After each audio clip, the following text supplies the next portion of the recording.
one as hard as it did, 2018's animated Into the Spider-Verse, telling the story of Miles Morales as he takes up the mantle of Spider-Man after his Peter Parker is killed. Thankfully, he gets himself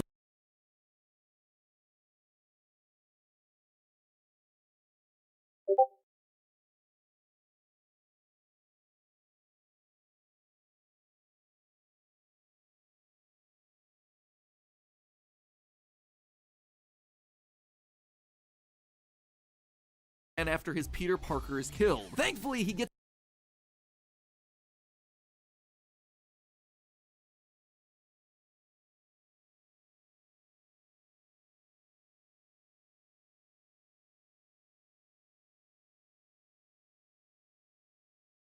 a ton of help figuring out what to do in the form of spider people from various different universes dragged into Miles' dimension by the movie's big bad. What felt like it could easily have been a cynical cash grab turned out to exceed everyone's expectations. It's considered to be one of the best, if not the single best Spider-Man movie ever made. It's beloved by critics, it made a killing at the box office, it won all the awards. So when we all heard that it was getting a pair of sequels and Across and Beyond the Spider-Verse, let's just say that those movies had a lot to live up to. And thankfully, the recently released Across the Spider-Verse is great. Seriously, when this movie first got teased, I was concerned that it was just going to turn into a cameo fest with too much fan service. And while it did lean in more on the cameos and fan service than the previous one, it also managed to be a worthy sequel to one of the best superhero films ever made, even if that cliffhanger at the end did leave me a little bit disappointed. Also, I don't think this was a problem with the movie, but just one with the theaters that I saw it in having really bad audio mixing. I had a hard time hearing a lot of Gwen and Hobie's dialogue at various points. I thought it was just a me thing. You know, I am getting older these days, maybe my hearing's going, but then I started seeing other people bringing it up online. Anyway, here's hoping that they get the whole thing resolved. Even considering those minor hiccups though, the movie was a visual masterpiece, throwing us into multiple new universes and showing us hundreds, literal hundreds of new Spider-Men, each with their own unique visual aesthetics and styles. For me, the standouts had to be Spider-Gwen's watercolor world and the incredible 80s paper cutout animations of Spider-Punk. Also, biggest laugh clearly goes to the Lego universe, which turns out was animated by a 14-year-old?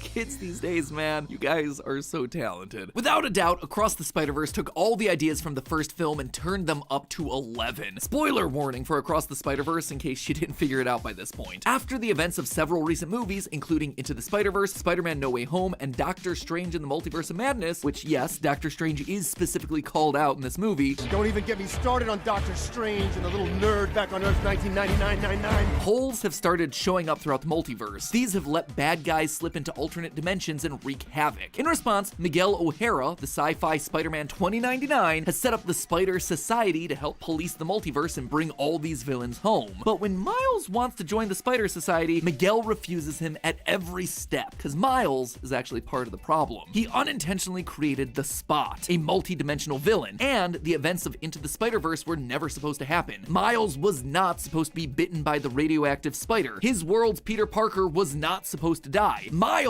was never supposed to take on the role of Spider-Man in the first place. What's even worse, that spider that bit Miles wasn't even from his universe. So Miles is the original anomaly that started knocking over all these dominoes. So to help set things straight, Miguel and his Spider Society are trying their best to, quote, restore the canon, to make things right by ensuring that the big events that are supposed to happen to every Spider-Man across every world actually happen. And if they don't, well then the multiverse itself could collapse. You know, no pressure. But see, loyal theorists, I have a problem with his line of logic. It doesn't sit right with me given everything that we see both in this movie and throughout the wider multiverse that this movie sits within. I think Miguel is making a huge mistake here. I think he's wrong about the whole canon events thing. I also think he's wrong about Miles being the real danger of all of this. And that error is ultimately going to destroy everything that we love about every superhero movie if they don't set things right. We're not only looking at the collapse of the Spider-Verse here, we are looking at the end of the Marvel Cinematic Universe. So change into your Spider-Sonas, friends, and let's swing into it. Within the film, we're introduced to the idea of canon events. According to Miguel, these are fixed events in time that must happen for a universe to remain stable. Basically, it's the explanation for why so many different versions of Spider-Man across so many different stories all experience the same things. They had to happen for that universe to exist. Now, they don't outright give us an explicit list of canon events that have to occur for all the Spider-Men, but they do show us images of several others within the web of life and destiny. The ones I spotted included a spider bite giving someone superpowers, the death of an Uncle Ben-esque figure teaching Spider-Man the lesson that with great power comes great responsibility, connecting with a love interest, sometimes with an upside-down kiss in the rain, a wedding to a love interest, a symbiote creating a nemesis, throwing the Spider-Man costume away, and being crushed by rubble before finding the strength to lift it. Gwen also mentions that in every other universe, Gwen Stacy falls for Spider-Man, and in every universe it doesn't work out, so that one may or may not be a canon event as well. But the big one, the one that applies the most to this particular story,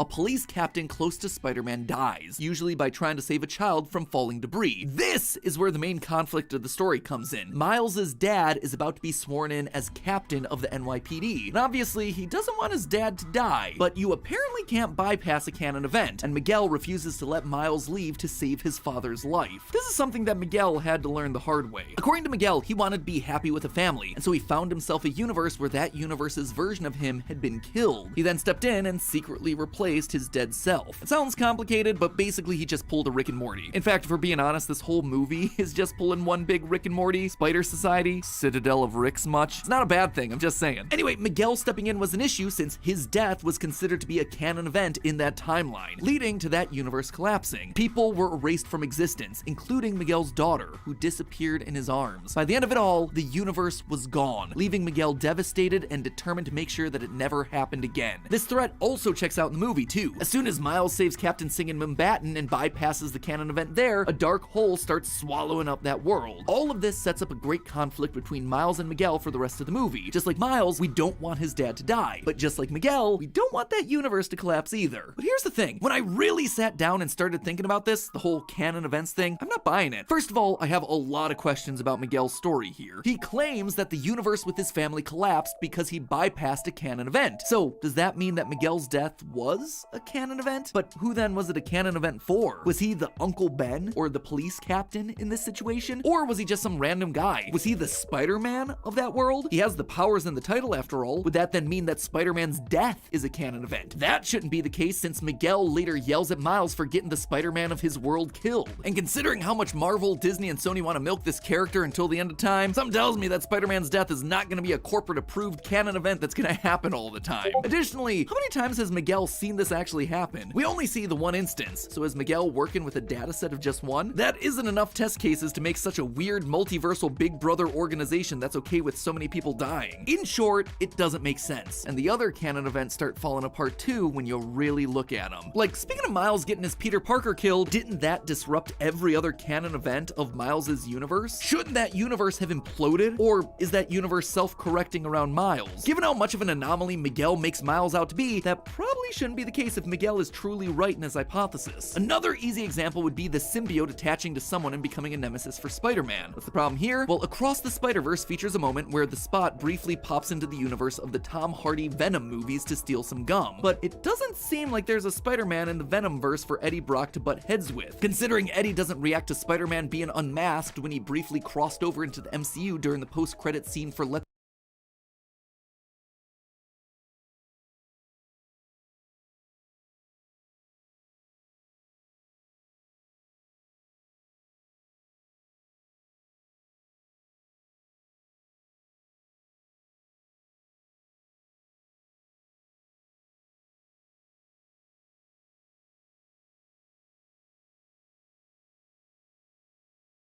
SMG4, I'm your conscience, ooh, and your conscience is saying, hurry up and go touch some grass. SMG4, I'm your conscience, ooh, and your conscience is saying, hurry up and go touch some grass. Sega has officially let the Shadow the Hedgehog fans down. This is all because a couple days ago when the Sonic Superstars intro leaked, while Amy, Sonic, and Knuckles are looking straight the whole time, Tails is the only one looking to the side, which is clearly Sega teasing that there's another playable character coming to the game. And some fans speculated that it would be Shadow the Hedgehog. But yesterday, the official Sonic team leader Takashi Iizuka came out and said this. Yes, unfortunately, Shadow is not in the game. Sorry, all you Shadow fans. This is a classic series game, so do understand Shadow is not a part of the classic series. So yes, Shadow is not coming to Sonic Superstars, and we'll have to wait and see who the actual character is. But he did say that Shadow is coming in future Sonic games, and again, they have no plans on remastering Sonic Adventure 2. Would you rather have another solo Shadow game or another Sonic adventure? Let me know in the comments. Sega has officially let the Shadow the Hedgehog fans down. This is all. I have art block. Oh. Draw me some random shapes so I can turn them into faces. What's with the words? You have to draw them with those emotions. Why are you making this harder? God, I already have art block. You think you could cut me some slack? No. Okay, if he's supposed to be cool, he has to have an earring. There, here's Mr. Cool.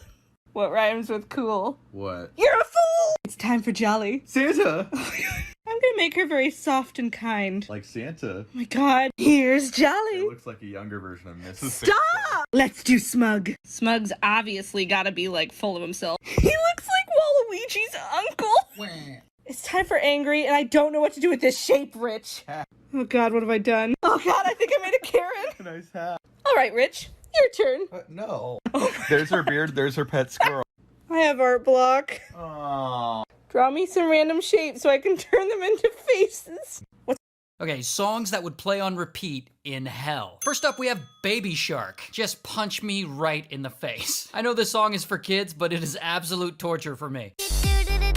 Imagine by Gal Gadot and other out-of-touch celebrities. Like, I can never unsee that first time she sings Imagine. Imagine there's Scuttlebutt from The New Little Mermaid. Like, I like everyone involved in this, but this song is still really grating. That Mariah Carey Christmas song. This song isn't poorly written or anything, but if you don't hate this song, then you've never worked retail. Dookie Fresh by Your Favorite Martian. All right, look, we all agree that the guy who wrote this song is an absolute genius, but sometimes it feels like he's trying to troll his audience. All Star by Smash Mouth. Not a bad song, just overplayed. The song Michael Jackson and Paul McCartney did together, Girl Is Mine. Two of the greatest songwriters in the world come together and give us Girl Is Mine? I mean, maybe this wasn't hell-worthy, but it was definitely disappointing. Okay, songs that would play on repeat in hell. First up, we have Baby Shark. Just punch me right in the face. I know this song is for kids, but it is absolute torture for me. Imagine by Gal Gadot and other out-of-touch celebrities. Like, I can never unsee that first time she sings Imagine. Imagine there's Scuttlebutt from The New Little Mermaid. Like, I like everyone involved in this, but this song is still really grating. That Mariah Carey Christmas song. This song isn't poorly written or anything, but if you don't hate this song, then you've never worked retail. Dookie Fresh by Your Favorite Martian. All right, look, we all agree that the guy who wrote this song is an absolute genius, but sometimes it feels like he's trying to troll his audience. I don't move, right? I only run when he's like confused looking, right? When his eyeballs are split. He's not splitting his eyes! Did you know SpongeBob did an episode calling out Twitter? But they used the analogy of a community bulletin board instead, and SpongeBob believes this is a beautiful idea. The post start. I don't move, right? Did you know SpongeBob did an episode calling out Twitter? But they used the analogy of a community bulletin board right? When his instead, eyeballs are and split. SpongeBob believes this is a beautiful idea. The posts start innocently enough, with Pearl putting up a picture she drew, and people give comments complimenting how nice it is. But then they get their first not-so-positive nasty post. P*7? Whoever could that be? Unfortunately, like some of the real Twitter, the board starts to spiral out of control, eventually being misused to hurt people. Like you might see in real Twitter, SpongeBob posts back trying to reason with the person, but apparently P* is a troll, and he immediately replies by making fun of SpongeBob, and things just escalate from there. The episode makes some good points, how the loudest, angriest posts can often get the most attention, and of course taking what's on Twitter as fact. And finally, it dawns upon Spongy, it's not a bulletin board, it's a bullying board. So the board is eventually taken down and SpongeBob and Patrick instead talk to each other in real life. Did you know SpongeBob did an episode calling it? The animatronics are actually the good guys now. In the trailer for the free DLC Ruin for Five Nights at Freddy's Security Breach coming out in July, we see a lot of the expected. A ruined pizzaplex, security cameras, friendly animatronics. Wait, what? Don't get me wrong, Monty, Chica, and the endoskeletons look just as aggressive as ever, but there's two shots that leave us fans pausing. First, this fusion of sun and moon just waves at us after finding us, not attacking us. But way more importantly than that, in what looks like a Roxy jump scare, we grab her arm arm, and instead of being attacked, she looks at us inquisitively, as if she wants to know what's going on, not be aggressive towards us. This could be a sign that she's not trying to kill us and instead helping us like Glamrock Freddy did in the main game. Or because Cassie seems to have some kind of technological know-how, maybe we've hacked Glitch Trap out of Roxy and now she's helping us. It's hard to say for certain, but these scenes leave us wondering if the animatronics are actually the good guys now. In the trailer for the free DLC Ruin for Five Nights at Freddy's Security Breach coming out in July, we see a lot of the expected. A ruined pizzaplex, security cameras, friendly animatronics. Wait, what? Don't get me wrong, Monty, Chica, and the endoskeletons look just as aggressive as ever, but there's two shots that leave us fans pausing. First, this fusion of sun and moon just waves at us after finding us, not attacking us. But way more importantly than that, in what looks like a Roxy jump scare, we grab her arm and instead of being attacked, she looks at us inquisitively, as if she wants to know what's going on, not be aggressive towards us. This could be a sign that she's not trying to kill us and instead helping us like Glamrock Freddy did in the main game. Or because Cassie seems to have some kind of technological know-how, maybe we've hacked Glitch Trap out of Roxy and now she's helping us. It's hard to say for certain, but these scenes leave us wondering if the animatronics are actually the good guys now. In the trailer for the free DLC Ruin for Five Nights at Freddy's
Copy 724, right. Set and maintain 2000. Set and maintain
Brush looks disappointing.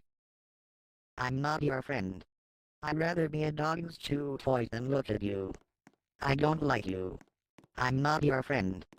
I'd rather be a dog's chew toy than look at you.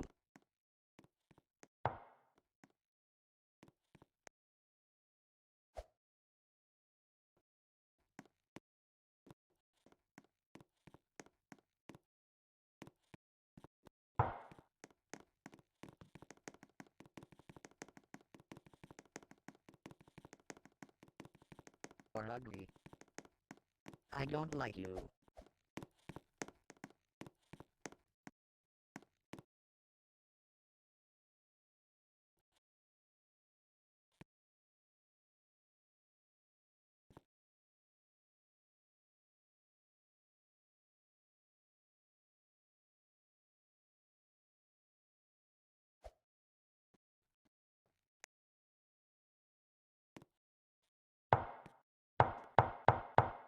Disappointing.